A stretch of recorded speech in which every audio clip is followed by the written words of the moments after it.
मैं राम प्रवेश Singh Kushwaha diet coaching centre में आपका हार्दिक अभिनंदन करता हूं। आज हम लोग इस वीडियो में देखेंगे रसायन विज्ञान से अंतर्गत नार्मलता कैसे निकालें। सबसे बड़ी चीज होती है बच्चे नार्मलता नहीं निकाल पाते हैं, क्योंकि उसमें नार्मलता में कई फंक्शन आ जाते हैं, जैसे तुल्यांकी भार, अम्ल की तुल्यांकी भार, क्षार का तुल्यांकी भार, लवण का तुल्यांकी भार, आयन का तुल्यांकी भार। सबसे बड़ा प्रश्न हो जाता है तुल्यांकी भार कैसे निकालें। तो आज हम लोग इस वीडियो में हम लोग कवर करेंगे कि नार्मलता कैसे निकाले जाते हैं। पिछला वीडियो के अंतर्गत हम लोग देखे थे मोललता और मोलरता, उसी के अंतर्गत हम लोग थोड़ा सा रिकेप करके पीछे की बातों को देखते हैं, जिसमें से एक बहुत ही महत्वपूर्ण क्वेश्चन है जो कि बहुत सारे कंपटीशन में IIT JEE मेन में भी क्वेश्चन पूछ देता है। इसे शुद्ध जल की मोलरता की गणना कीजिए, या उनसे रिलेटेड और भी प्रश्न कर देता है। तो शुद्ध जल की मोलरता की गणना, ये क्वेश्चन हम लोग सबसे पहले देखते हैं। शुद्ध जल की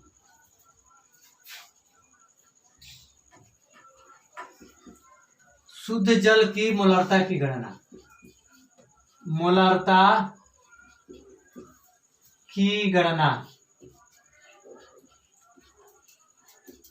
शुद्ध जल की मोलरता की गणना कीजिए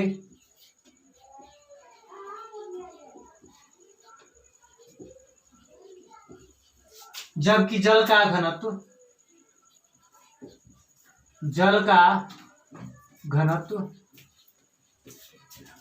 1 ग्राम प्रति ml है। यहां पे ध्यान दीजिए। अब प्रश्न कर देता है कि शुद्ध जल की मोलरता, यूपी बोर्ड में कई बार ये प्रश्न कर चुका है कि शुद्ध जल की मोलरता कितनी होती है। तो आंसर तो बहुत कंफर्म है इसका आंसर कि 55.55 या 55.56, ठीक 55.56 ये होता है शुद्ध जल की क्या चीज, मोलरता। तो इतनी तो निकल गई 55.56, लेकिन कैलकुलेशन कैसे करें, प्रश्न यहां पे आता है कि इसका कैलकुलेशन कैसे करें। तो कभी भी शुद्ध जल 1 लीटर की बात करते हैं, माना शुद्ध जल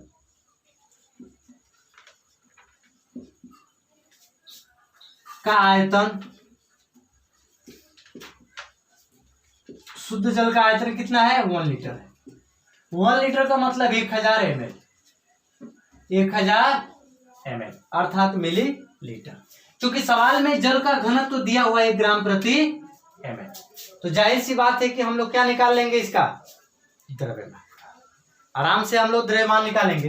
द्रव्यमान की बात करते हैं या भार की बात करते हैं, तो भार बराबर आयतन है आपका 1000 और घनत्व 1, अर्थात कितना हो गया 1000 ग्राम। अगर देखा जाए तो 1000 ml और ग्राम प्रति ml, ml से ml कैंसिल, क्या बचा, ग्राम। मोलरता आसानी से निकाल सकते हैं। जल का सूत्र होता है, चूंकि शुद्ध जल हो या जल हो, H2, अणुभार निकालेंगे कितना हुआ, 18। तो जब मोलरता की बात करते हैं, मोलरता तो W है 1000, 18 अणुभार, और आयतन कितना है, 1 लीटर है। कितना है, 1 लीटर है। अब इसको कैलकुलेट करेंगे तो आएगा 55.5 मोल प्रति लीटर। तो इस तरीके से हम लोग देखिए कि शुद्ध जल की मोलरता की गणना हम लोग आसानी से कैसे कर लेते हैं। अगर करने के लिए कहते परीक्षाओं में कि शुद्ध जल की गणना कीजिए, उसकी मोलरता की गणना कीजिए, तो आपको गणना करना पड़ेगा, न कि सिर्फ आंसर आप लिख देंगे 55.5 हो जाएगा। हाँ, ऑब्जेक्टिव क्वेश्चन देता है और उसमें पूछता है कि इसमें से कौन सा शुद्ध जल की मोलरता कितनी होगी, या 1 नंबर में पूछ देता है कितनी होती है, तो बस उसका जवाब दे सकते हैं। गणना करने के लिए देगा तो आपको गणना करना पड़ेगा। अब हम लोग आते हैं नार्मलता के टॉपिक पे। ये तो रहा पीछे का वीडियो। पिछले वीडियो में हम लोग देखे थे मोलरता और मोलरता से संबंधित, तो थोड़ा सा हम लोग पीछे बढ़ गए और हम लोग आगे बढ़ते हैं। नार्मलता, सबसे बड़ी चीज, नार्मलता कैसे निकालें।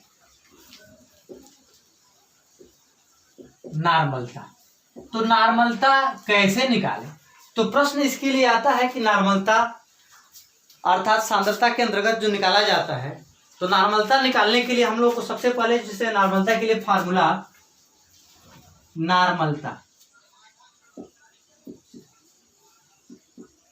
नार्मलता के लिए विलेय के 1 ग्राम तुल्यांकों की संख्या बटा में आयतन, अर्थात विलेय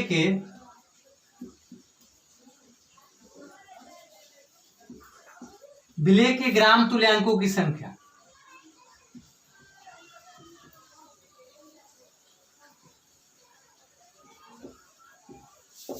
तुल्यांकों की संख्या बटा में आयतन। अब यहाँ पे जो आयतन होगा लीटर में भी लिखेंगे, लीटर में लिखेंगे तो 1000 नहीं लिखेंगे, अगर मिलीलीटर में लिखेंगे तो 1000। अब यहाँ पे ध्यान दीजिएगा ना कि किताब आप तरह तरह की स्टाइलिश किताब ले लें और कहीं पे 1000 लिखा हो तो कहेंगे कि आप तो सर जी 1000 लिखे ही नहीं, वहाँ पे ml में ये लिखा रहेगा तो यहाँ पे मल्टीप्लाई में 1000 लिखेंगे। अगर यहीं पे डायरेक्ट लीटर लिख दिए हैं तो यहाँ पे 1000 की जरूरत नहीं है। अब यहाँ पे प्रश्न आता है कि विलेय के ग्राम तुल्यांकों की संख्या हम लोग कैसे निकालें, विलेय के ग्राम तुल्यांकों की संख्या। तो अब यहाँ के लिए फार्मूला जो आता है, विलेय के ग्राम तुल्यांकों की संख्या, तुल्यांकों की संख्या, ग्राम तुल्यांक अर्थात जो दिया गया भार होगा, विलेय का भार, विलेय का भार बटा में क्या चीज, तुल्यांकी भार। सवाल का हेडिंग ही बता देगा कि आपको क्या करना है, तुल्यांकी भार। प्रश्न ये भी निकल जाएगा, लेकिन प्रश्न यहाँ पे कि तुल्यांकी भार कैसे निकलेगा। अब हम लोग बढ़ते हैं तुल्यांकी भार पर। सवाल बहुत आसान होगा, तुल्यांकी भार पर, तुल्यांकी भार कैसे निकालें, प्रश्न यहाँ पे आता है। अब यहाँ पे प्रश्न जो आ गया कि तुल्यांकी भार कैसे निकाले, तो तुल्यांकी भार भी तरह तरह का, जैसे तत्वों का तुल्यांकी भार, जैसे हम लोग अभी शुरू में बात किए थे, आयन का, लवण का, अम्ल का, क्षार का। तो सबसे पहले हम लोग देखें कि तत्वों का कैसे तुल्यांकी भार निकालते हैं। तो जैसे तत्वों का देता है कि तत्वों का तुल्यांकी भार निकालना हो, कि तत्वों का तुल्यांकी भार,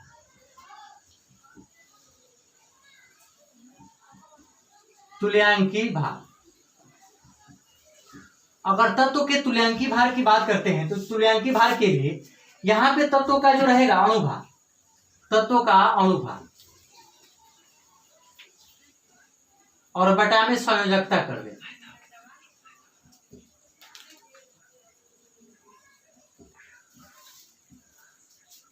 तत्वों का तुल्यांकी भार अगर निकालना होगा तो तत्वों के तुल्यांकी भार के लिए क्या कर देंगे, अणुभार बटा में संयोजकता। जैसे कुछ भी अगर लिख दिया जाए, जैसे कि हाइड्रोजन का तुल्यांकी भार कोई पूछ दे कि सोडियम का तुल्यांकी भार, इस तरीके से कोई भी तत्व का तुल्यांकी भार आसानी से हम लोग निकाल सकते हैं। उसका अणुभार बटा में क्या रख देंगे, उसका वैलेंसी यानी संयोजकता कितनी है। अब प्रश्न आता है कि अम्ल का, अम्ल का जब निकालना होगा तुल्यांकी भार, ध्यान दीजिए, अम्ल का तुल्यांकी भार के लिए अब इसका जो अणुभार होगा वो तो रखेंगे ही, अम्ल का अणुभार बटा में हाइड्रोजन आयनों की संख्या, हाइड्रोजन आयनों की संख्या,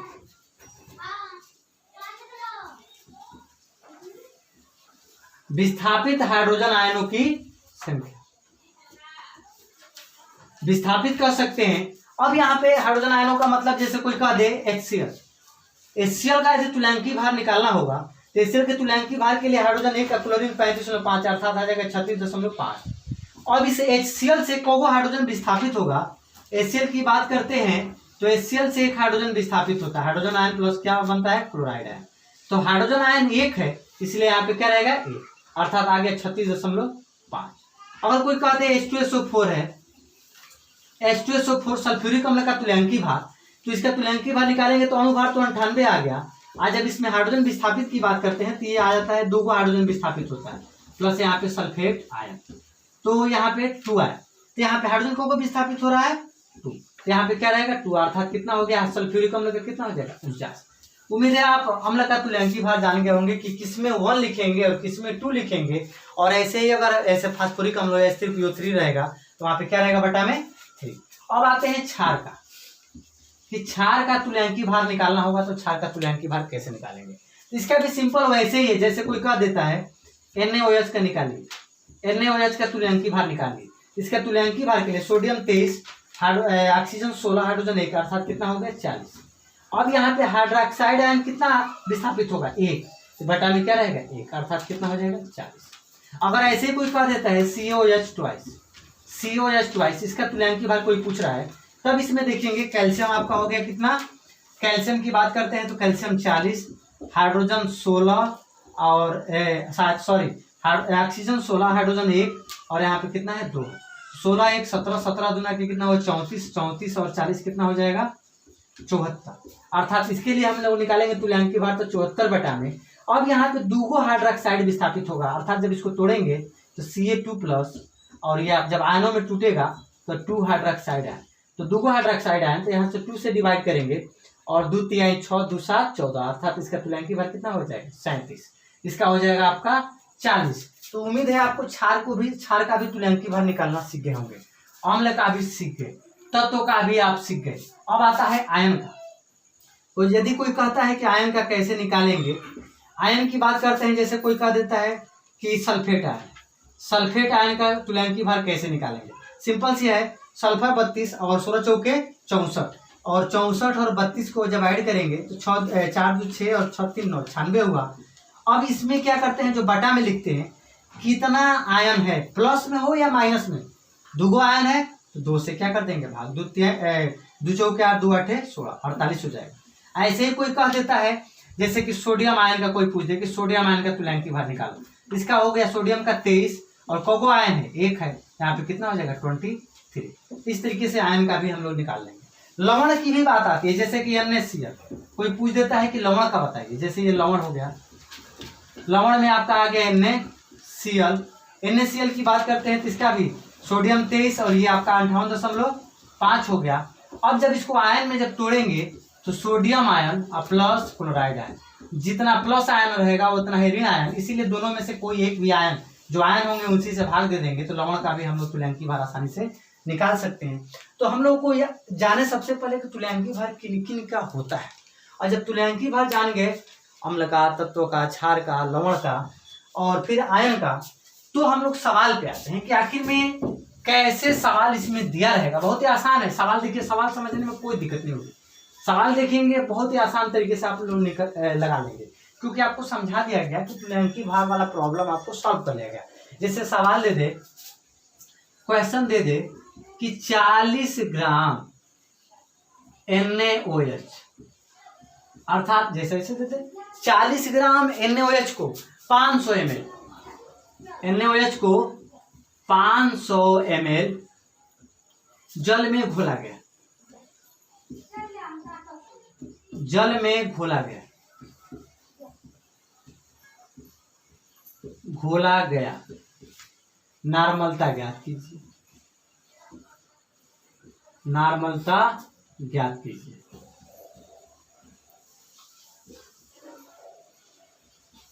अब जब 40 ग्राम NaOH को 500 ml जल में घोला गया, नॉर्मलता ज्ञात कीजिए। सबसे पहले हम लोग क्या करेंगे, तुल्यांकी भार निकालेंगे। देखिए सूत्र लिखा गया है, भले यहाँ पे नीचे से ऊपर की तरफ हम लोग हमेशा बढ़ते हैं, पहले तुल्यांकी भार निकालेंगे, उसके बाद विलेय के ग्राम तुल्यांक निकलेगा, उसके बाद नॉर्मलता निकलेगा। इसीलिए आपको सूत्रों को बारीकी से जानना जरूरी है। तुल्यांकी भार कैसे निकलेगा यहाँ पे सिखाया जा चुका है अभी अभी। तुल्यांकी भार बराबर, अब देखेंगे कि है क्या, NaOH है अर्थात क्षार है। अब यहाँ पे सोडियम आयन और किसका हाइड्रोक्साइड आयन, यानी एक हाइड्रोक्साइड आयन विस्थापित हो रहा है, इसलिए तुल्यांकी भार के लिए सोडियम हाइड्रोक्साइड का अणु भार हो गया 40 और 1 से भाग देंगे, अर्थात तुल्यांकी भार कितना हो गया 40। आसान तरीके से आ गया। अब हम लोग निकालेंगे विलेय के ग्राम तुल्यांकों की संख्या, विलेय के ग्राम तुल्यांकों की संख्या।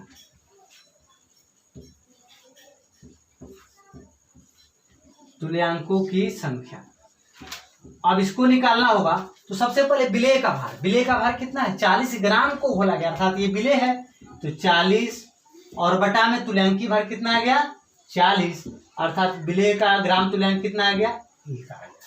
अब हम लोग आते हैं नॉर्मलता पे। नॉर्मलता बराबर जो फार्मूला लिखा गया है, विलेय के ग्राम तुल्यांकों की संख्या कितना आ गया 1 बटा में आयतन कितना है 500 ml में है और बदलना किस में है लीटर में, अर्थात 1000 से क्या कर देंगे भाग, या मल्टीप्लाई में लिखते तो कोई दिक्कत नहीं होता, और यहाँ पे हो जाएगा 1000 बटा में 500, अर्थात कितना हो गया 2 नॉर्मल। नॉर्मलता के लिए यहाँ पे क्या लिख देते हैं यन। तो इस तरीके से सवाल का आंसर बहुत ही आसानी तरीके से आ गया। तो आज हम लोग वीडियो में देखिए कि नॉर्मलता कैसे निकाली जाती है, और उम्मीद है आप लोगों को वीडियो बहुत पसंद आया होगा, क्योंकि नॉर्मलता में जहाँ जहाँ भी प्रॉब्लम थी तुल्यांकी भार का कंसेप्ट पूरा क्लियर कर दिया गया कि कुछ भी हो विलेय के ग्राम तुल्यांकों की संख्या नॉर्मलता। तो जब कंसेप्ट रहेगा हर एक टॉपिक, तो आप कोई भी सवालों को आसानी से लगा सकते हैं, और क्रिटिकल सवालों को भी समझने में आपको क्या होगा, आसान तरीका आपको सूझेगा। लगता है कि बड़ा बड़ा सवाल भी आसान तरीके से आप सीख जाएंगे। और पढ़ो ऐसे कि मज़ा आ जाए, ये एक लोगो है, और आप सबको भी ध्यान देना चाहिए कि ऐसे पढ़ना चाहिए ताकि आपको याद हो जाए, और ये नहीं कि उसको याद करने की ज़रूरत हो। और पूरा रसायन विज्ञान तो गणित ही है। उम्मीद है आप लोगों को वीडियो पसंद आया होगा। धन्यवाद।